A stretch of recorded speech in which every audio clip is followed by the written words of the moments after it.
મિત્રો છેલ્લા લેક્ચરની અંદર આપણે વૃતાંશના ત્રણ પ્રકાર એ સિવાય જીવાએ કોઈ બિંદુ પાસે આંતરેલા ખૂણાઓ વિશેની ચર્ચા કરી હતી અને પરિવૃત્ત વિશેની વાત કરી હતી। હવે આ લેક્ચરની અંદર આપણે સ્પર્શક વિશેની ચર્ચાઓ કરવી છે। તો જુઓ, આ સ્પર્શકની આપણે ચર્ચા કરવી છે ત્યારે મેં અહીંયા સ્પર્શકની બે વ્યાખ્યાઓ લખેલી છે જે પાઠ્યપુસ્તક અનુસાર છે, પણ આપણે પહેલા વ્યાખ્યાઓ કેવી રીતે મેળવી શકાય, કોને સ્પર્શક કહી શકાય એના વિશેની ચર્ચા કરી લઈએ, ત્યારબાદ આપણે આ પાઠ્યપુસ્તકની વ્યાખ્યાઓ ઉપર જઈશું।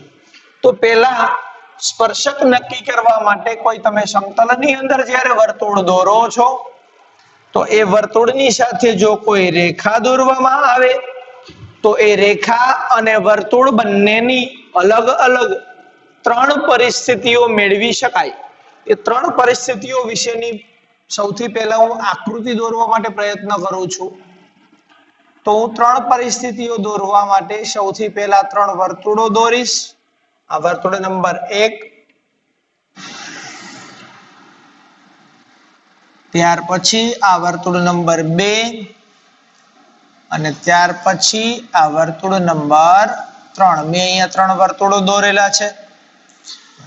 હવે હું કોઈ રેખાને દોરું કેવી રીતે, જુઓ, આ પહેલું જે વિકલ્પ છે એની અંદર રેખાને વર્તુળથી થોડી દૂર દોરું છું। અહીંયા વર્તુળ એ રેખાને અડકતી નથી, બરાબર છે।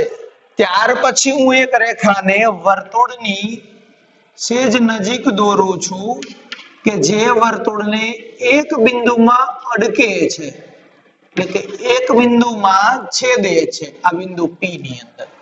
ત્યાર પછી હું એક રેખા એવી દોરું છું કે જે સેજ નજીક કે જે વર્તુળને બે બિંદુઓમાં અડકે છે, P અને Q, એટલે કે બે બિંદુઓમાં છેદે છે। તો જુઓ, આ ત્રણ પરિસ્થિતિ મુજબ રેખા અને વર્તુળની છેદ બિંદુઓની જો વાત કરવામાં આવે તો છેદ બિંદુઓ કેટલા આપણને મળી શકે? તો પહેલી પરિસ્થિતિની અંદર રેખા અને વર્તુળ એકબીજાને અડકતા પણ નથી, એટલે કે એકબીજાને છેદતા નથી। તો જ્યારે છેદતા નથી ત્યારે આ પરિસ્થિતિ મુજબ એક પણ છેદ બિંદુ મળે નહીં, તો એક પણ છેદ બિંદુ ન મળે।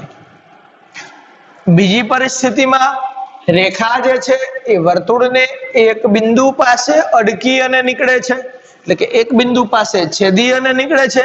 તો બીજી પરિસ્થિતિની અંદર રેખા અને વર્તુળને એક છેદ બિંદુ મળશે, એક છેદ બિંદુ મળે। ત્યારબાદની પરિસ્થિતિ જે છે એની અંદર કોઈ એક રેખા વર્તુળને બે બિંદુઓમાં છેદી અને નીકળે છે। તો જો બે બિંદુમાં છેદીને નીકળતી હોય ત્યારે વર્તુળ અને રેખાના છેદ બિંદુ કેટલા થશે? તો કે બે છેદ બિંદુઓ છે, બે છેદ બિંદુઓ મળે। હવે ધ્યાન રાખો કે બે છેદ બિંદુઓ જ્યારે હોય ત્યારે આ રેખાને શું કહેવાય, અને એક છેદ બિંદુ હોય ત્યારે આ રેખાને શું કહેવાય?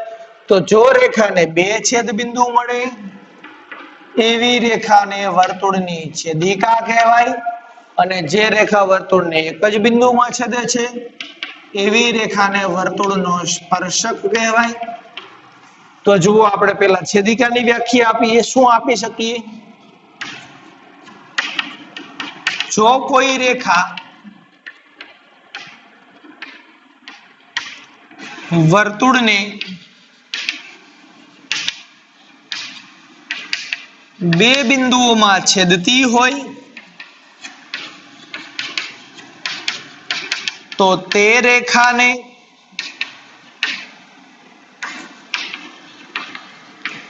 વર્તુળની છેદિકા કહે છે। જો કોઈ રેખા વર્તુળને બે બિંદુઓમાં છેદતી હોય તો તે રેખાને વર્તુળની છેદિકા કહે છે। હવે જુઓ, રેખા જે છે એ વર્તુળને બે જ બિંદુમાં છેદે, બે થી વધારે બિંદુમાં છેદી શકે નહીં, કારણ કે રેખા એક સુરેખાકારની હોય, એ વળતી નથી કે વળીને પાછી ત્રીજા બિંદુમાં છેદે। એટલે કોઈ રેખા અને વર્તુળના વધુમાં વધુ બે જ છેદબિંદુઓ મળે, બે થી વધુ છેદબિંદુઓ મળે નહીં.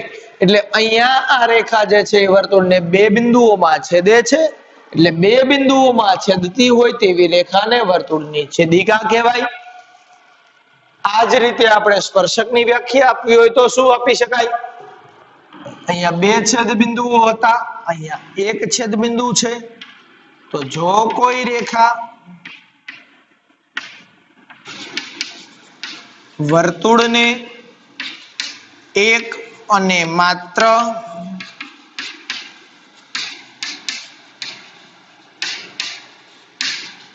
એક જ બિંદુમાં છેદતી હોય તો તે રેખાને વર્તુળની અથવા તો વર્તુળનો સ્પર્શક કહે છે. એક બિંદુમાં છેદતી હોય તો રેખાને વર્તુળનો સ્પર્શક કહે છે. બીજા શબ્દોમાં કહેવામાં આવે તો અહીંયા વર્તુળ અને રેખા એકબીજાને છેદતા નથી. એનો મતલબ કે વર્તુળનું કોઈ બિંદુ અને રેખાનું કોઈ બિંદુ સામાન્ય બિંદુ નથી. સામાન્ય એટલે સરખું, કે જે રેખા ઉપર પણ આવેલું હોય અને વર્તુળ પર પણ આવેલું હોય. અહીંયા જોઈએ તો રેખા ઉપર એક બિંદુ P આવેલું છે, જે વર્તુળ ઉપર પણ આવેલું છે.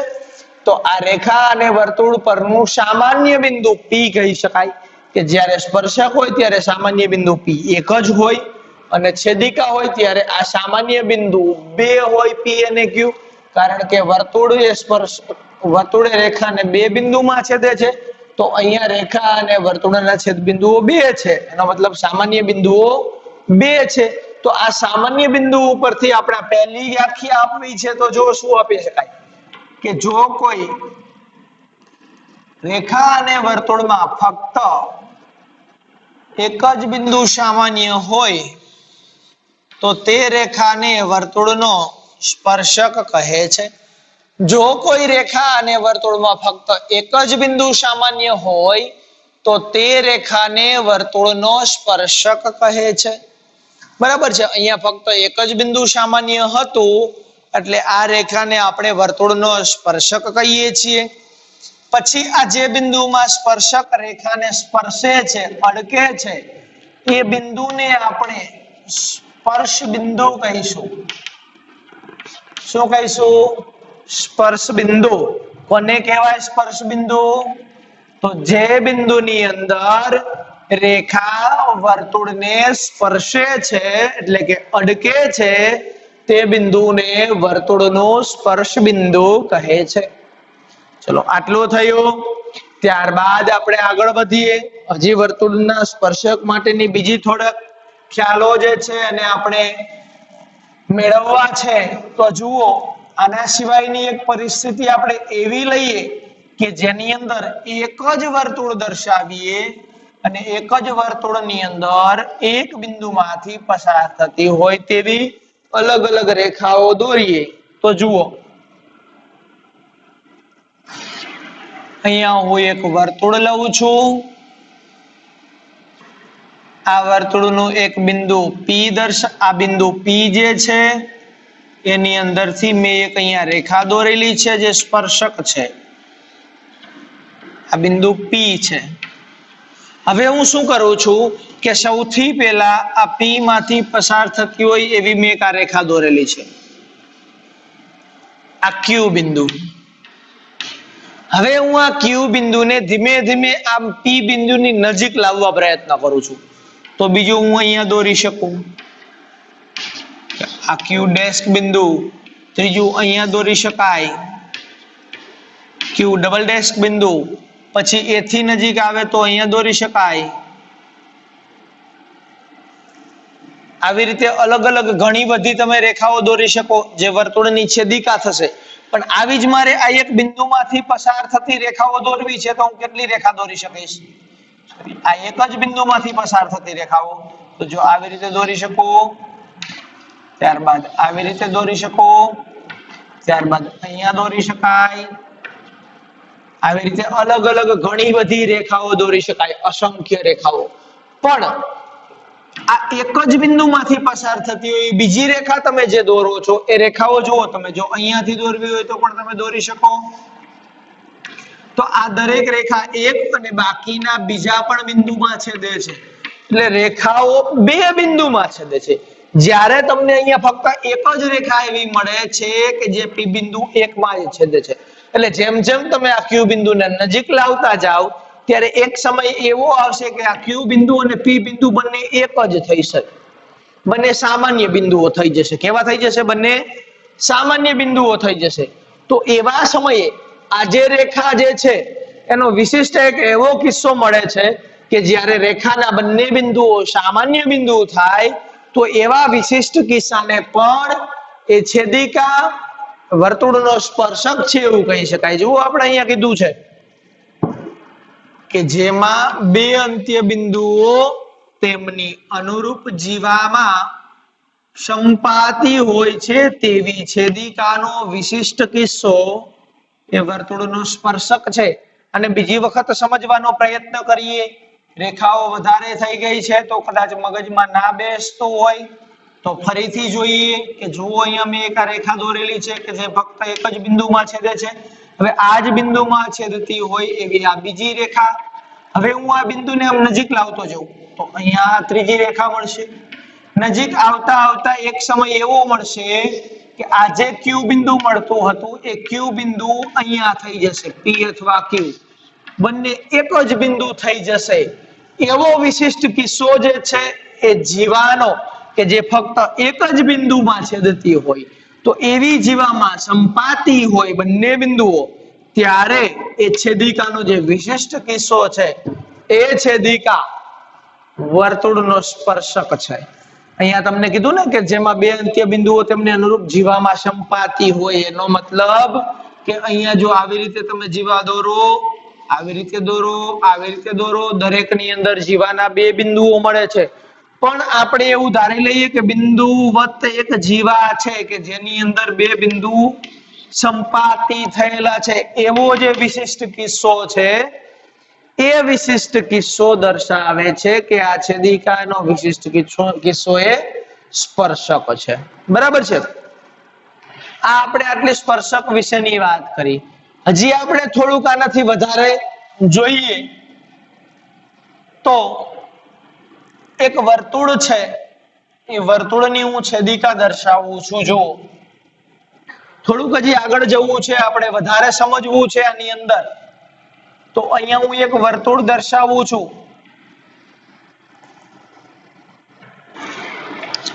તો આ વર્તુળની એક છેદિકા છે. આ છેદિકા હવે જુઓ આ વર્તુળની જે છેદિકા છે એને હું સમાંતર છેદિકાઓ દોરું છું બધી. આ બીજી છેદિકા એવી જ રીતે હું અહીંયા પણ એક દોરી શકું જે વર્તુળને એક બિંદુમાં છેદતી હોય. ઉપરના ભાગમાં તમે દોરો.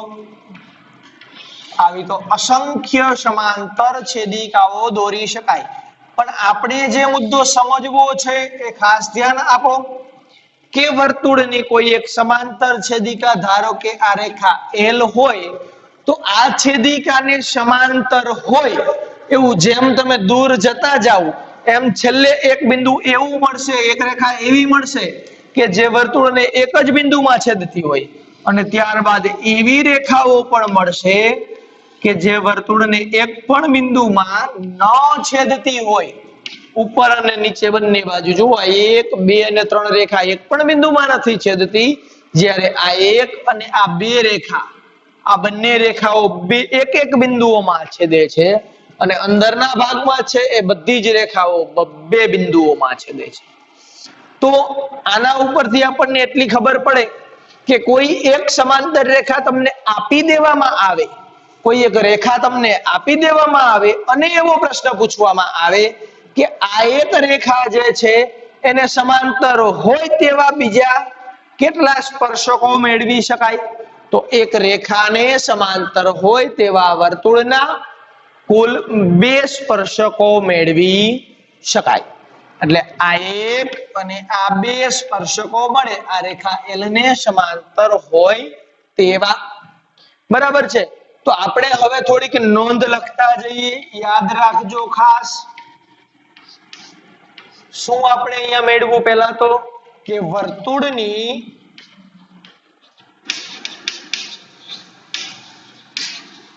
કોઈ એક છેદિકાને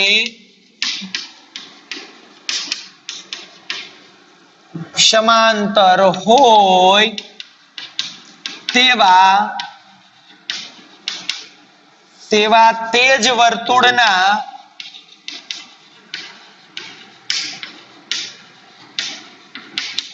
વધુમાં વધુ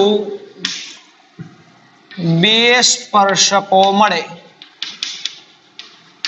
વ્યવસ્થિત રીતે સમજજો.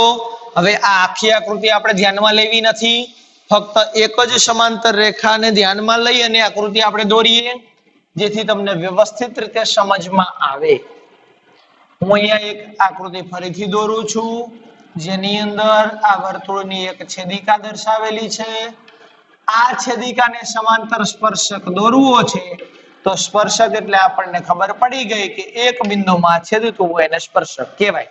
તો આ સમાંતર રેખાને નીચેના ભાગમાં, આ રેખાની નીચેના ભાગમાં સમાંતર હોય એવો એક સ્પર્શક મળે, અને એવી જ રીતે એને સમાંતર હોય એવો ઉપરના ભાગમાં પણ એક સ્પર્શક મળે.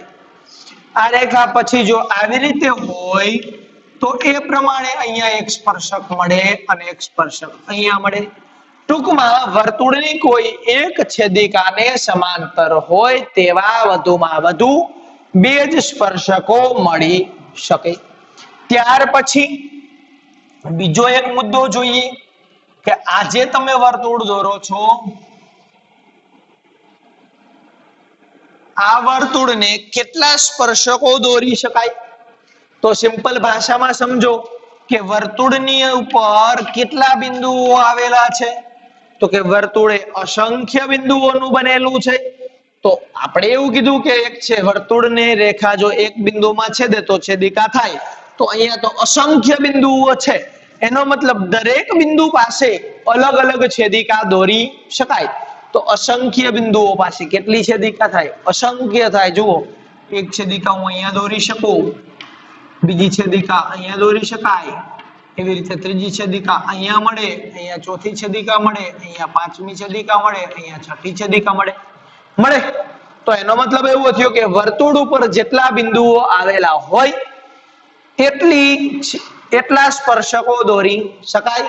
એટલે એનો મતલબ આપણને એક બીજી નોંધ મળે કે કોઈ એક વર્તુળને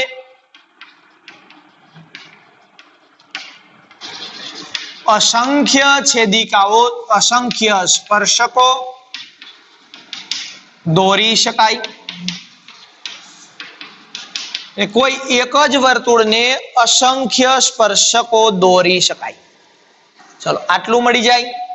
ત્યારબાદ હવે જુઓ કે આની જગ્યાએ તમને એવું પૂછવામાં આવે કે વર્તુળના કોઈ એક જ બિંદુમાંથી કેટલા સ્પર્શકો દોરી શકાય? આ એક વર્તુળ છે, આ વર્તુળને આ એક બિંદુ P આપવામાં આવે તો આ બિંદુ P માંથી કેટલા સ્પર્શકો દોરી શકાય એવું આપણને પૂછેલું છે. તો જુઓ, હું અહીંયાથી એક આવી રીતે એક બિંદુમાં છેદતી હોય એવી રેખા દોરું, ત્યારબાદ જો હું બીજી રેખા દોરવા જઈશ તો એ રેખા વર્તુળને બીજા એક બિંદુમાં પણ છેદે છે. જુઓ, આવી રીતે નીચેની બાજુએ દોરવામાં જાઉં તો નીચેની બાજુમાં પણ છેદે છે. એટલે કોઈ એક બિંદુ આપેલું હોય એમાંથી જો બીજો સ્પર્શક દોરવા જાવ તો એ વર્તુળને બીજા બિંદુમાં છેદે છે. એનો મતલબ કે વર્તુળ પરના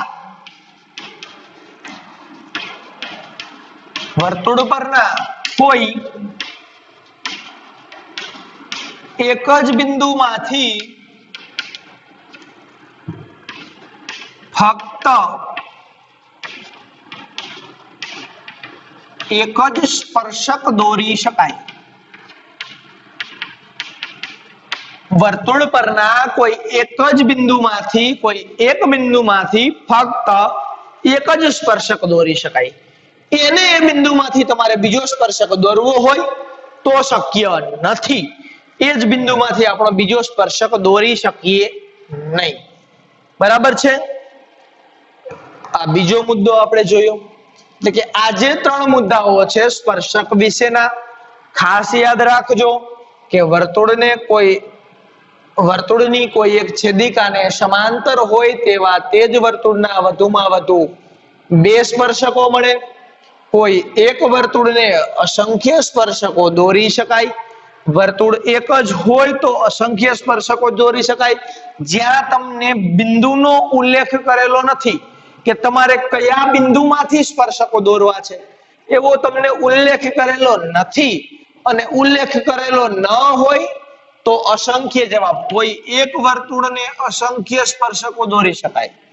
પરીક્ષા માટે ધ્યાનમાં રાખજો, આ બે માંથી શું પૂછેલું છે એ તમને યાદ હોવું જોઈએ કે કોઈ એક વર્તુળને અસંખ્ય સ્પર્શકો હોય પણ વર્તુળ પરના કોઈ એક જ બિંદુમાંથી ફક્ત એક જ સ્પર્શક દોરી શકાય. વર્તુળના કોઈ એક બિંદુમાંથી એક જ સ્પર્શક મળે, બાકી તો વર્તુળને અસંખ્ય સ્પર્શકો હોય. ત્યાર પછી જોઈએ તો વર્તુળને સમાંતર હોય તેવા કેટલા સ્પર્શકો મળે. આપણે એવું કીધું કોઈ એક જ રેખા આપેલી હોય છેદિકા અને એને સમાંતર દોરો તો બે જ સ્પર્શકો મળે. પણ અહીંયા જુઓ, આ સ્પર્શક છે એને સમાંતર સ્પર્શક અહીંયા થશે. અહીંયા કોઈ સ્પર્શક આપેલો હોય તો એને સમાંતર સ્પર્શક અહીંયા થશે. અહીંયા હું સ્પર્શક આપું એને સમાંતર સ્પર્શક અહીંયા થશે. અહીંયા હોય તો એને સમાંતર અહીંયા મળશે. અહીંયા હોય તો એને સમાંતર અહીંયા મળશે. એનો મતલબ કે વર્તુળને સમાંતર હોય તેવા સ્પર્શકોની અસંખ્ય જોડ મળે. આપણે જુઓ અહીંયા 1 2 3 4 5 જોડ દર્શાવેલી છે. તો એનો મતલબ એવો થયો કે વર્તુળમાં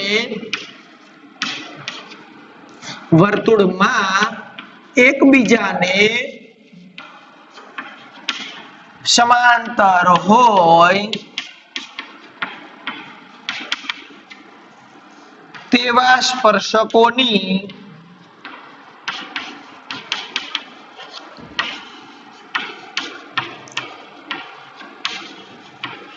અસંખ્ય જોડ મળે. એટલે કે વર્તુળમાં એકબીજાને સમાંતર હોય તેવા સ્પર્શકોની અસંખ્ય જોડ મળે. આપણે કીધું એ મુજબ વર્તુળની અંદર કોઈ એક સ્પર્શક દોરો એને સમાંતર બીજો સ્પર્શક, આ સ્પર્શકને સમાંતર, એટલે કે એકબીજાને સમાંતર હોય એવા સ્પર્શકોની જો જોડીઓની ગણતરી કરવામાં આવે તો એવી આપણને અસંખ્ય જોડ મળે છે. કેટલી જોડ મળે છે? અસંખ્ય જોડ મળે છે. બરાબર છે. ત્યારબાદ આપણે આગળનો પોઈન્ટ જોઈએ. તો હવે આગળના પોઈન્ટ માટે એક જોઈએ કે તમે સાયકલ જે ચલાવો છો એની અંદર શું હોય છે. જુઓ, આપણે જે સાયકલ ચલાવીએ છીએ એ સાયકલની અંદર આરાઓ હોય છે ને.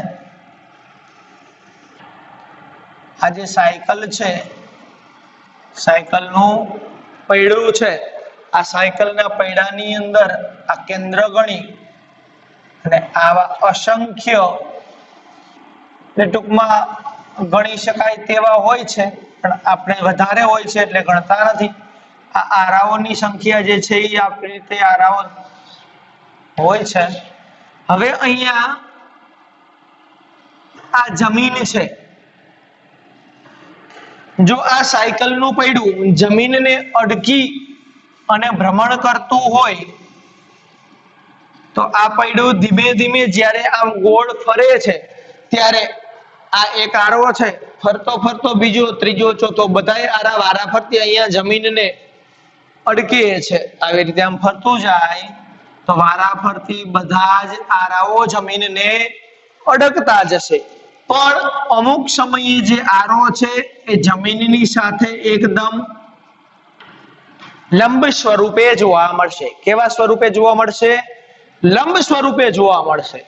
આ બાબત આપણને પાઠ્યપુસ્તકની અંદર આપેલી છે અને એ તમને પ્રમેય સ્વરૂપે આપેલી છે. આપણને એવો પ્રમેય આપેલો છે કે વર્તુળમાં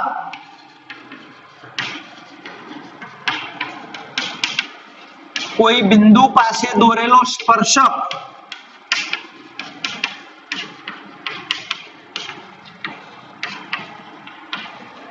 એ સ્પર્શ બિંદુમાંથી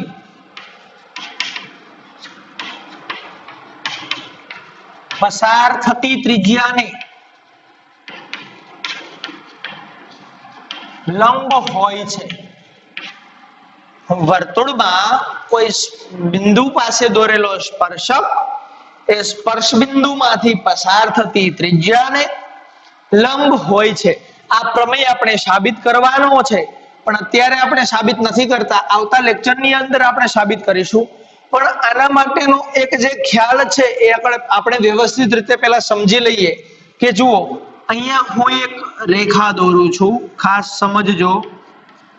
અહીંયા મેં એક રેખા દોરેલી છે. આ એક મેં બિંદુ પી લીધું છે, ધારો કે કોઈ પણ બિંદુ.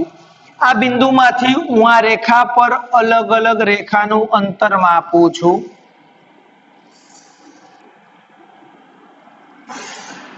આ રેખા, આ બિંદુથી રેખાનું મેં અંતર માપેલું છે અલગ અલગ. તો જુઓ, અહીંયા જ્યારે આ રેખામાંથી દોરેલો જે રેખાખંડ છે, આ બિંદુમાંથી દોરેલો રેખાખંડ એ રેખાને લંબ થાય છે. ત્યારબાદ ધીમે ધીમે ખૂણો વધતો જાય છે, અંદરની બાજુ અહીંયા ઘટતો જાય છે. તો આવા સમયે જોવામાં આવે તો જુઓ, આ 90 નો ખૂણો છે, ત્યારબાદ ખૂણો વધે છે. તો આ દરેકનું અંતર, આ જે અંતર છે એના કરતા કેવું થતું જશે? વધતું જશે. કારણ કે આ અંતરથી આગળ જેમ જાઓ એમ બિંદુ દૂર જતું જાય, આ બાજુ પણ દૂર જાય. એટલે આ જે લંબ હોય ત્યારે એ રેખાનું બિંદુથી અંતર કેવું મળે? ઓછામાં ઓછું અંતર મળે. ક્યારે ઓછામાં ઓછું અંતર મળે? કે કોઈ બિંદુમાંથી દોરેલી રેખા એ સામેની રેખાને લંબ હોય તો તે રેખાનું વર્તુળના બિંદુથી અંતર જે છે એ લંબ રેખાની લંબાઈ છે એ સૌથી ઓછામાં ઓછું મળે. એટલે ટૂંકમાં કોઈ રેખાનું અંતર માપવામાં આવે બિંદુથી, તો જે લંબ અંતર હોય એ લંબ અંતર હંમેશા ઓછામાં ઓછું અંતર હશે. બરાબર છે? જુઓ, ફરીથી એક વખત આપણે શું મેળવવું, કઈ કઈ વ્યાખ્યાઓ ભણ્યા એના વિશે જોઈ લઈએ, યાદ કરી લ્યો ફરીથી એક વખત. કે વર્તુળના સ્પર્શકની આપણે વ્યાખ્યા કીધી, શું કીધી? કે જો કોઈ રેખા અને વર્તુળમાં ફક્ત એક જ બિંદુ સામાન્ય હોય તો તે રેખાને વર્તુળનો સ્પર્શક કહે છે. જેમાં બે અંત્ય બિંદુઓ તેમની અનુરૂપ જીવામાં સંપાતી હોય છે, એવી છેદિકાનો વિશિષ્ટ કિસ્સો એ વર્તુળનો સ્પર્શક છે. આ વ્યાખ્યા જે છે એ તમને કદાચ યાદ નહીં રહે તો વાંધો નહીં, બહુ ચિંતા કરવાની નથી. સ્પર્શકની વ્યાખ્યા પૂછાય તો તમે આ લખી શકો. અને આ યાદ ન રહે તો આપણે બીજી કીધી હતી કે જે રેખા વર્તુળને એક જ બિંદુમાં છેદે એ રેખાને વર્તુળનો સ્પર્શક કહે છે. તો એ પણ તમે લખી શકો. ત્યારબાદ આ 4 મુદ્દાઓ આપણે યાદ રાખવાના છે કે વર્તુળની કોઈ એક છેદિકાને સમાંતર હોય તેવા તે જ વર્તુળના વધુમાં વધુ 2 સ્પર્શકો મળે. કોઈ એક વર્તુળને અસંખ્ય સ્પર્શકો દોરી શકાય, પણ કોઈ એક વર્તુળ પરના કોઈ એક જ બિંદુની વાત આવે તો ફક્ત એક જ સ્પર્શક દોરી શકાય. અને વર્તુળના એકબીજાને સમાંતર હોય તેવા સ્પર્શકોની અસંખ્ય જોડ મળે. આટલું આપણે આજે અભ્યાસ કરી લીધો. હવે આપણે એવું પણ જોયું કે વર્તુળમાં કોઈ બિંદુ પાસે દોરેલો સ્પર્શક એ સ્પર્શ બિંદુમાંથી પસાર થતી ત્રિજ્યાને લંબ હોય. આ ત્રિજ્યા છે જે અહીંયા સ્પર્શ બિંદુમાંથી પસાર થાય છે. આ એક રેખા છે, તો આ રેખાને આ ત્રિજ્યા લંબ હોય, જે આપણે પ્રમેય સ્વરૂપે સાબિત કરવાનું છે. એની સાબિતી હવે પછી આપણે આવતા લેક્ચરની અંદર જોઈશું.